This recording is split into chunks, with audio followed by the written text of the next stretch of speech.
Morning, and what a glorious morning it is. We've had an early start because there's a lot to do, and so it's just the woods, the birds chirping, the airplanes humming, everything as it should be. The thumbnail might have been a tad on the clickbaity side, but there is a volcano. It's just not in my backyard. It's a 5-minute drive from home, 5 miles, maybe 10-minute drive from home, and it's going to be a half-hour walk that way.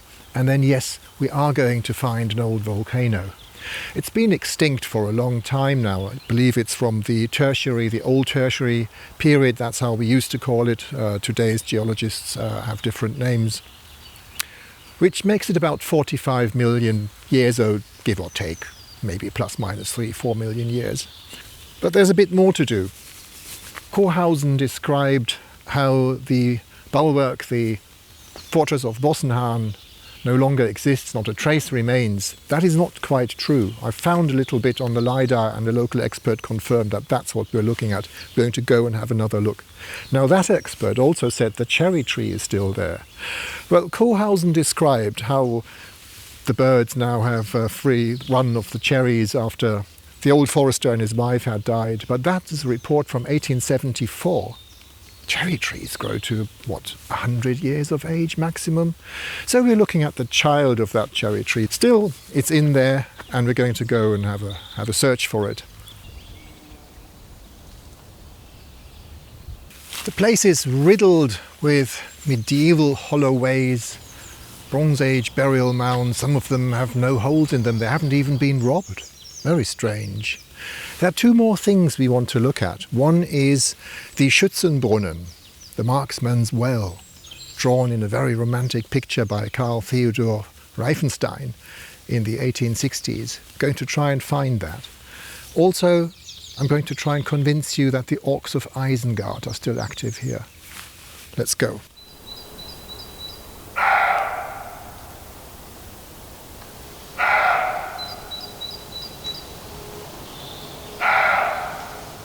That, of course, was just a deer eloquently calling its mate. It's the kind of noise they make at this time of the year.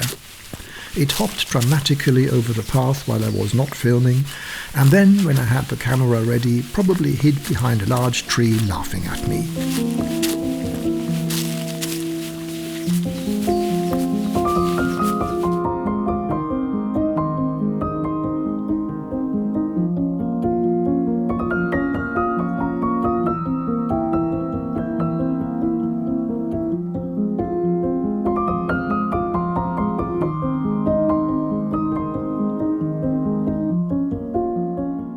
Sometimes, of course, you wonder where the muddy, overgrown footpath has gone, which we used to walk along with big eyes, marvelling at the wonders of nature. And this is a proper road. Don't get me wrong, it's wonderful that we've got this and that we can walk through the woods here for miles and miles and miles. In fact, it is actually my legal right here to walk right through the middle of the woods without any gamekeeper popping out of the bushes asking me if he can help me. But still, this is not a road made for people, this is a road made for machines. And big ones at that. Unbelievable. There's a tree over there. I mean, yes, there's a tree. We are in the woods, of course, but it's a cherry tree. I just can't believe this. Let's go and have a look. Amazing. Found it. Look at the bark. It's a cherry tree, all right. It's old. Well, that means 100 years, 120 years, 80 years, I don't know really. They don't grow that old. So it would be the child of the cherry tree Korhausen wrote about in his report from 1874. The one that stood in the garden of the forester and his wife. Now, I've given this a thorough scan, well, within reason. I mean, you know how you sometimes don't see the wood for all the trees. But as far as I can tell, it's the only cherry tree. Someone had told me there are several of the children of the original tree here, so I think we can add one more to our growing list of last of their kind. I'm not at all sure I like those red stripes on this fine old fellow here. We're looking, I'm convinced, at the axeman's mark. What a fantastic old tree. Could this old oak be a remaining Gebueck tree? Well, it isn't at all unlikely. Look at the shape at the bottom. It's got the right age. And bear in mind that the hedge was going right to the edge of the fortress.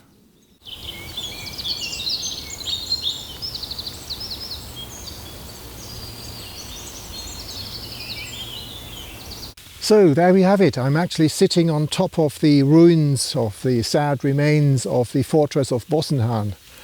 It would have spanned the road with an arch in the middle. The road is identical to what is now the paved road, which has been created in the 1930s.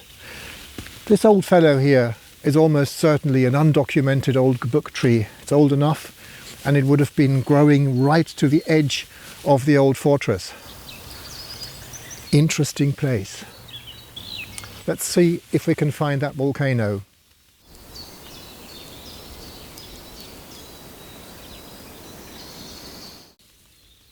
So here we've got our old volcano. Obviously you're not looking at the crater here. This has subsequently been turned into a quarry. We're looking at the top end of a basalt chimney. And that's what it was. One of those basalt block spewing volcanoes which stood here about 45 million years ago. It must have been fascinating for the people to find that digging a bit into the ground, they're ready-made blocks of basalt, incredibly sturdy. You can just use for building.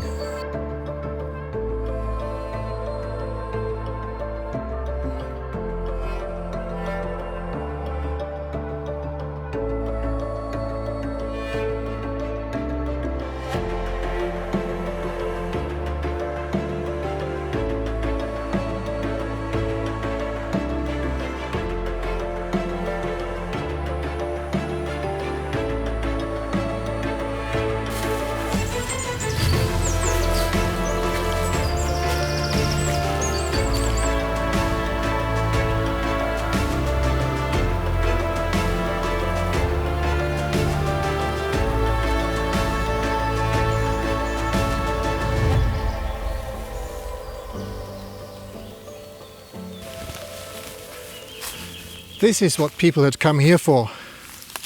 Basalt, an incredibly hard rock. If you build something with this, it stays built. And on top of that, Mother Nature had delivered it to us here in building project-sized blocks, cracked up through the cooling process in the basalt chimney. Quarries don't come better than this.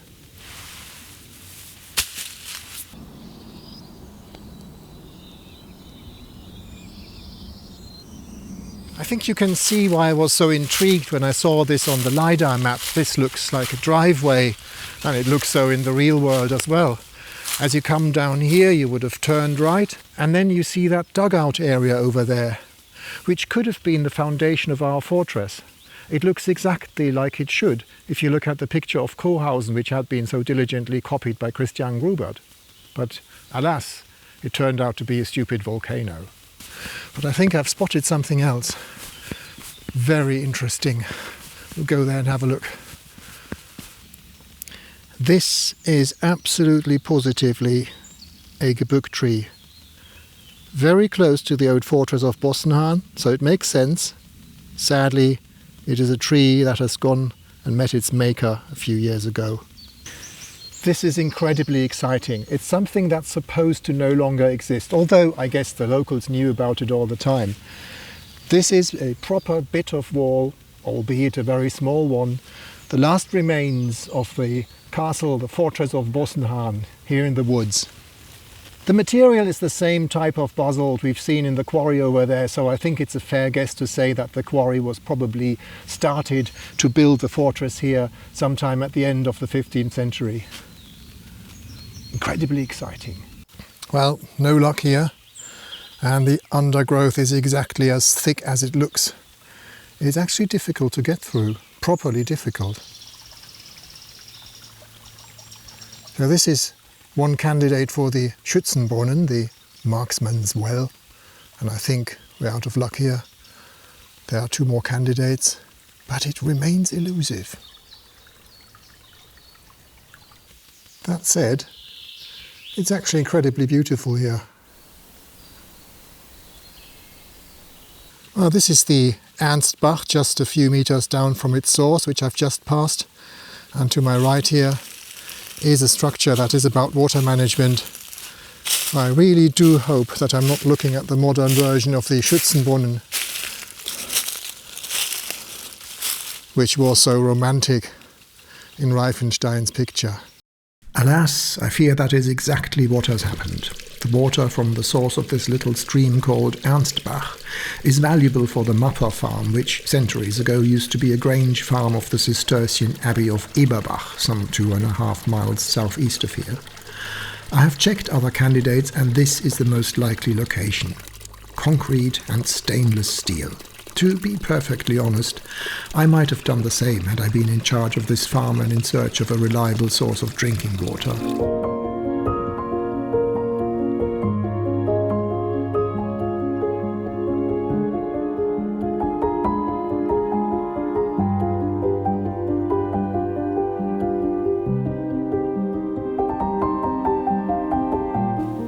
Well, I'd say we can call this at least a partial success. We found the volcano, we found the child of the old cherry tree, and amazingly we found bits of the wall of the old Bulwark of Bosenhahn. We failed to locate the well, but that's probably because it's no longer there. I'd say that's 3 out of 4, maybe even 3.5 out of 4.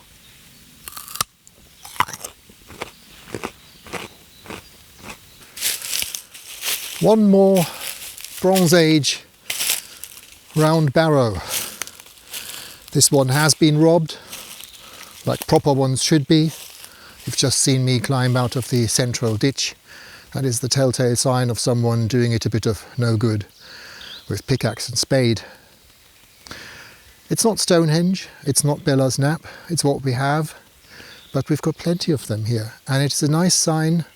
It tells you and reminds you that there were things here before the age of the chainsaw and the tractor. So how about the Orcs of Isengard then? We'll come to that in a minute. We won't run into any of them. They're busy fighting a war elsewhere. But you can see the telltale signs. Now, granted, these might have been trees which have been cut off because they had actually fallen in the wind. But they're put there and stacked up, and I swear they're going to rot, and in 20 years there's little left of them. Perfectly fine wood, you could at least sell it for firewood. I don't know what's going on here. He and his foul folk are making havoc now. Down on the borders they are felling trees, good trees. Some of the trees they just cut down and leave to rot. Orc mischief, that. But most are hewn up and carried off to feed the fires of Orthanc. There's always smoke rising from Isengard these days. So spoke Treebeard in the 4th chapter of The Two Towers. I think we're onto something here.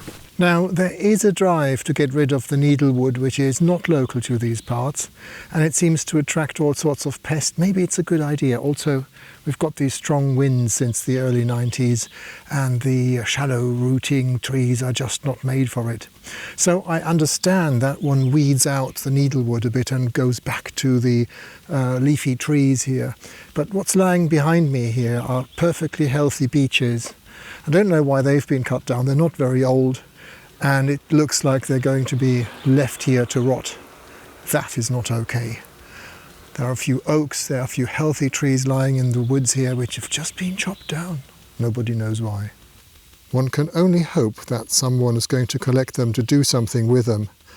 But I swear there are many stacks here in the woods which have just been left to rot. The stump of a beech tree looks perfectly healthy to me. And the cut-off trunk, obviously a few years ago, just chainsawed.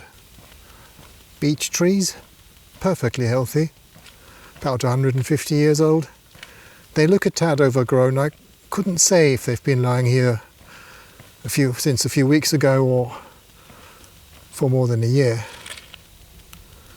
Just hope that they're going to be picked up. Anyway, should we be cutting them down? Oh, this one at least makes a nice chair now. Perfectly healthy, 150 years old or so. Yes, we do use wood for construction. Firewood, I don't know. But ought we be cutting them down here? Let me qualify that a bit. Of course there are plenty of trees here. It's a forest. But it could be in much better shape. Decades of shallow rooting softwood monoculture has left these woods vulnerable to massive wind throw events. Some storms in the past years have left open patches of several acres in one blow. At the rest, the bark beetle is happily munching away, becoming a proper plague. Commendably, people are attempting to change that now by establishing a more mixed tree population. But beeches and oaks grow slowly. Is this the time to harvest mature trees like this, pretending that nothing is wrong in these woods? And so we leave this magical place for the last time. A few more traces of the old hedge, the forest fortress, can be found in the woods up here, but perhaps should remain safely obscure, so, with a bit of luck, our grandchildren may still get a glimpse.